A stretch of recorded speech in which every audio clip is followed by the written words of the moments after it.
Hey, it's Jake Wiskersh. Welcome to the Noggin Notes Podcast. This is episode number 2. Noggin Notes Podcast aims to educate and enrich your noggin on all matters of mental health and wellness. Episode number 2 is going to discuss emotional functioning. And although there are 10 discrete emotions that we experience as human beings, we're going to get into those in subsequent episodes. We're not going to go over all of them here because that would take way too long. And we pride ourselves on being pithy and short with our podcasts. After all, in this day and age, everybody's attention span is short, so we figured we'd just play into that. So today's episode, we're going to dive into some emotional functioning and discuss the difference between cognition or thinking and emotion or feeling. And the episode is sponsored by Zephyr Wellness. Check out zephyrwellness.org to learn more about how Zephyr is bringing an innovative and philanthropic approach to mental health practice. I'm broadcasting from the United States of America, but we understand that we have an international audience, so at the end of the show, we're going to give you some resources internationally to help out with anything that you may be struggling with.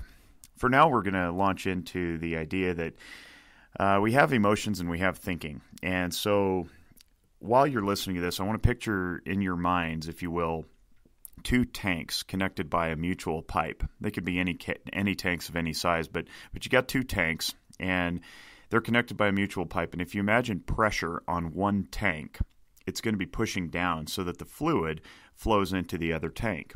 If this makes sense, then raise your hand. Great. Everybody raise their hands. I'm doing well. So as one tank, the full tank, has got a lot of fluid in it, we'll call that thinking. And the other tank will be called feeling. And if this were a whiteboard exercise, I would put a little T above the full tank, and a little F above the lower, less full tank. Now, this is how our brains work when we're in normal, reasonable, rational mode of thinking. So right now, I'm talking to you over this podcast. We're discussing a little bit of really rudimentary neuroscience, and you should be in a reason-based mindset. That means that the frontal lobe, and I'm tapping at the front of my brain right now. Well, I'm not tapping at the front of my brain. That would be disgusting and probably very strange. I'm actually tapping at the front of my skull, and you can't see that because this is a podcast, but if you can imagine the frontal lobe doing the thinking for you, that's the reason, that's the logic, that's the cognition. Now, in the middle to rear section of your brain, that's where feeling and emotion exist, and it's something called the limbic system. And that part of your brain is very quiet right now because you're listening along and you're interested and you're curious. Now, those are 2 emotions, and I'll get to those in another episode. But for right now, just know that as you're analyzing the information coming through your ears, most of the work is being done by the frontal part of your brain. It's not that your feeling shuts off completely, but it definitely diminishes. Now, if I were to throw a marker at you, because that's what I tend to do when I'm teaching this with the whiteboard, because I have markers in my hand, I'll throw a marker at somebody, and they'll usually jump, or they'll flinch, or maybe a hand will fly up and catch the marker. In that moment, what ends up happening is your feeling activates and your thinking diminishes.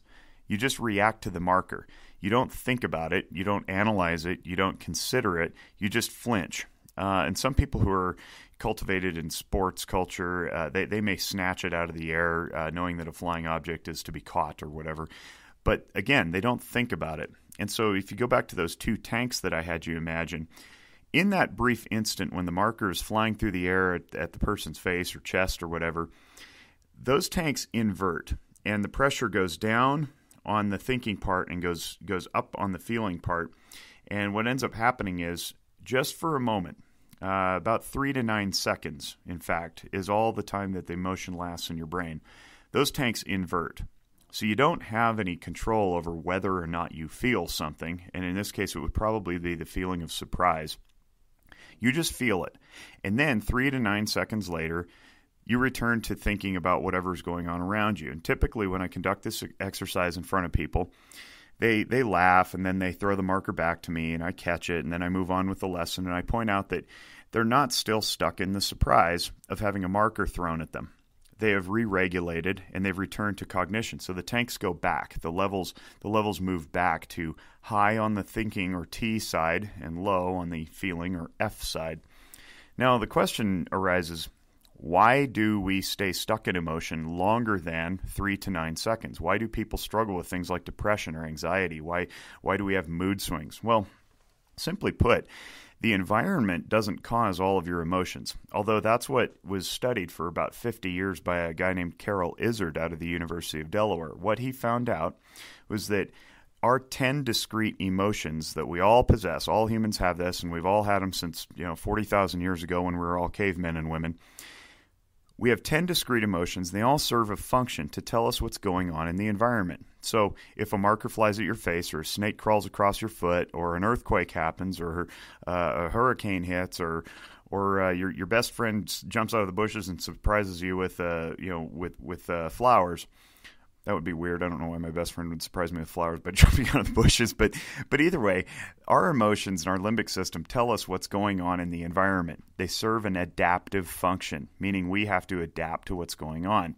It tells the brain to do something to respond. And I'll get into all those in subsequent episodes, like I said. But once that event passes, what should happen is the brain re-regulates, it analyzes what's going on, and then responds appropriately to the environment. So when we stay stuck in emotion, what ends up happening is the frontal part of our brain, the part that we can control, the thinking, the feeling, the cognition, that part sticks on the event. We return to it, and then we relive it. So what we're doing is we're literally altering our own brain chemistry by what we focus our attention on.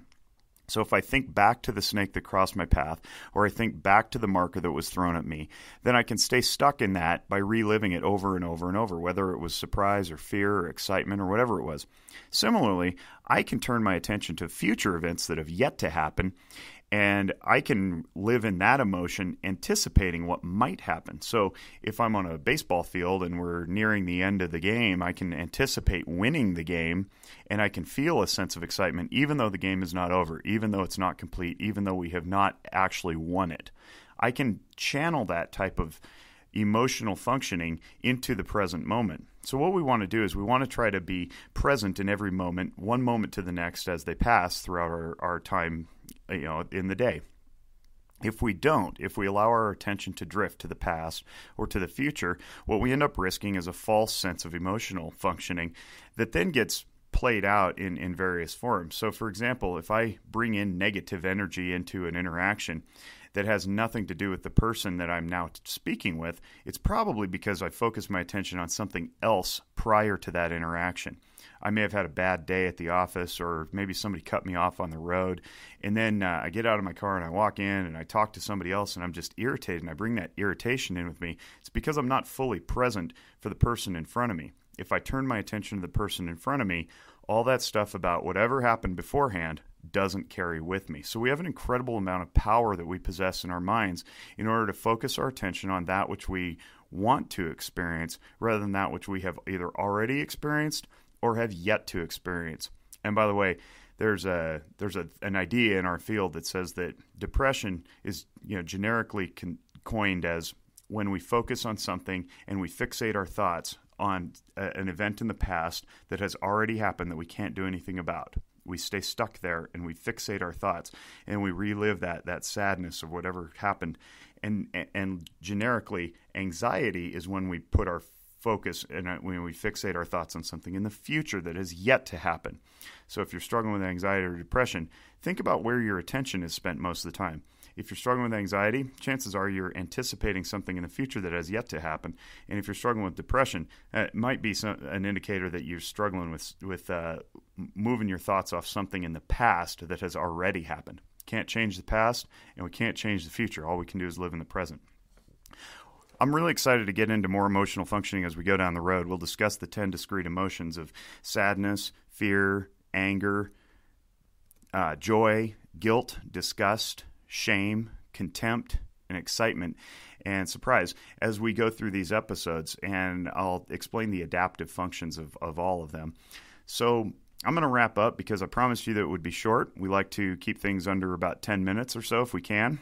And if you enjoyed this, we encourage you to go give us a rating and a review at iTunes or in the Google Play Store or any other podcast app on which you may be listening to this.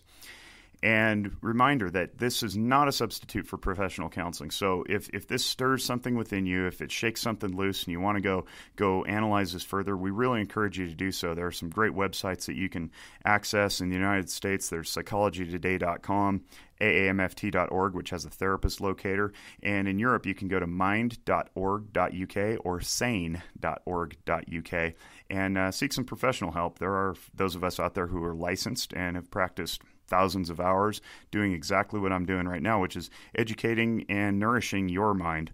So for Zephyr Wellness and for Noggin Notes, I'm Jake Wiskerson, and I look forward to speaking with you yet again on the next episode of the Noggin Notes podcast. I wish you great mental health.